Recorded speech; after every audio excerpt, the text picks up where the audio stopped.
Teacher Aya Online Tutor. Hello children! Are you ready for another reading lesson? Let's start. Dan and Bam. Dan has a cat. The cat is Bam. Bam likes to nap on a mat. Dan and Bam will eat jam. Again, Dan and Bam. Dan has a cat. The cat is Bam. Bam likes to nap on a mat. Dan and Bam will eat jam. Children, this time, let's try to read a little faster. Dan and Bam. Dan has a cat. The cat is Bam. Bam likes to nap on a mat. Dan and Bam will eat jam. Children, it's quiz time. Children, who has a cat?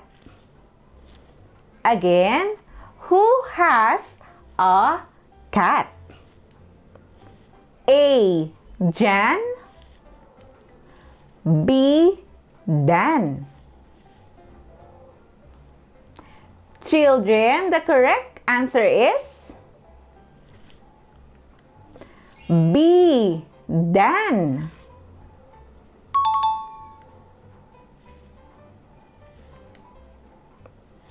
What is the name of the cat? Again, what is the name of the cat? Is it A. Bam or B. Jan? Children, the correct answer is A. Bam. Let's have another question. Bam likes to nap on the blank. A. Mat. B. Map. The correct answer is A. Mat. Bam likes to nap on the mat.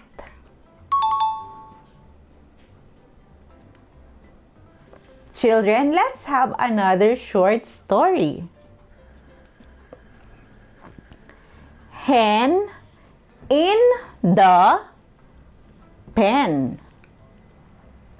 Ben saw a hen. The hen was in the pen. Ben saw more hens. There were 10 hens. Ben fed the hens. Again, hen in the pen. Ben saw a hen. The hen was in the pen. Ben saw more hens. There were 10 hens. Ben fed the hens.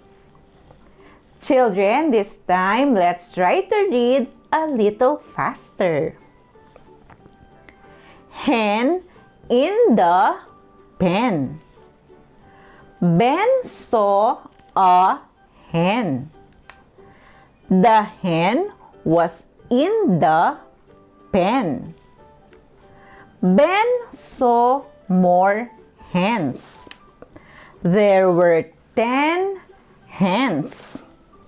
Ben fed the hens. Children, it's quiz time.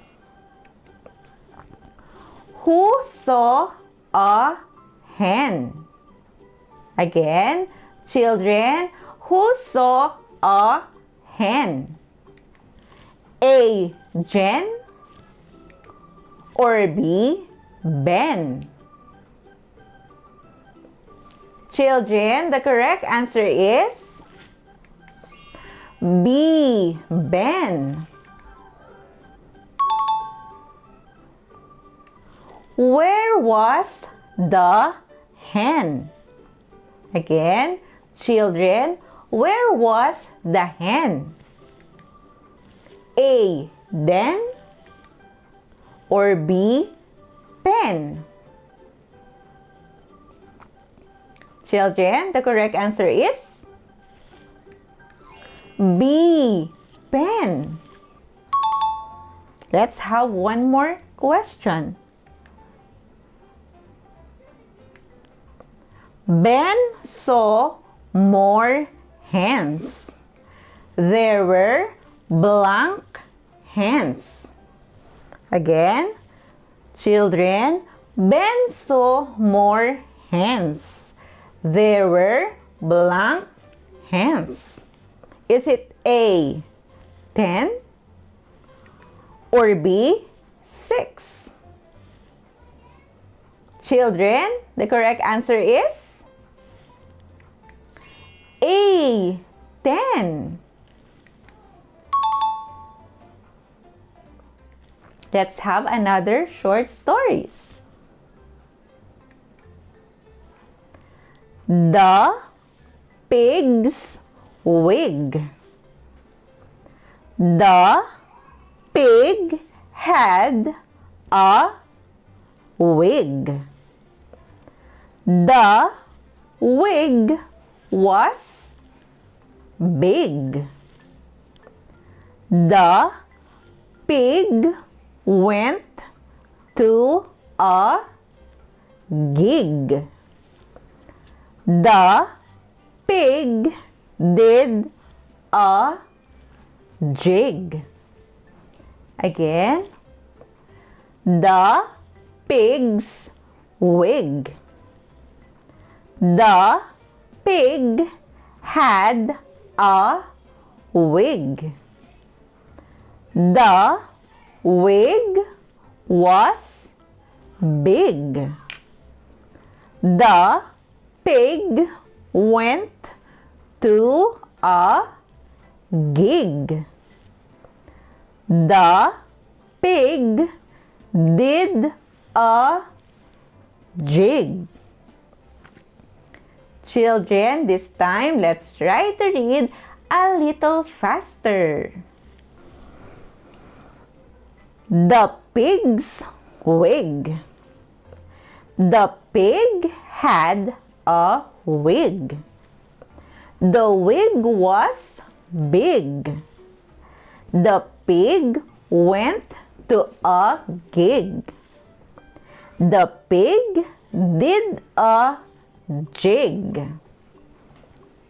Children, are you ready? It's quiz time. The pig had a blank. Again, the pig had a blank. A. Wig or B. Gig? Children, the correct answer is A. Wig. Next one. Was the wig big? Again, children, was the wig big? A. Yes. B. No. Children, the correct answer is A. Yes. The wig was big. One more question. The pig went to a blank. Again, the pig went to a blank. A. Party. B. Gig. Children, the correct answer is B. Gig. The pig went to a gig. Children, did you get all the correct answers? Great job! Let's have another short story. The log. Tom went near the log. He saw a rock and a log. Tom sat on the log and saw a big frog. Again, the log. Tom went near the log.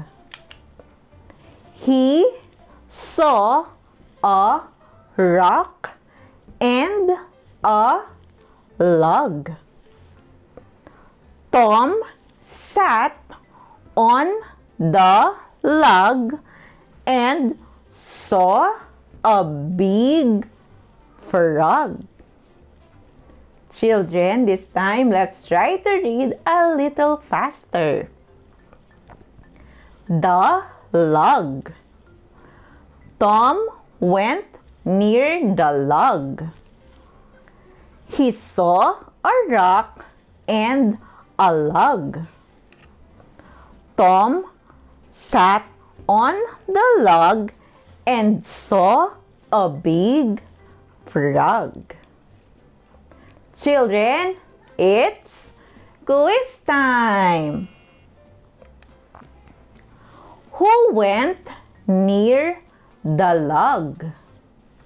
Again, who went near the log? A. John or B. Tom? Children, the correct answer is B. Tom. Next, Tom sat on the blank. Again, children, Tom sat on the blank. A. Rock or B. Log? Children, the correct answer is B. Log. Tom sat on the log. What did Tom see? Again, what did Tom see? A. Big frog. B. Big rock. Children, the correct answer is A. Big frog.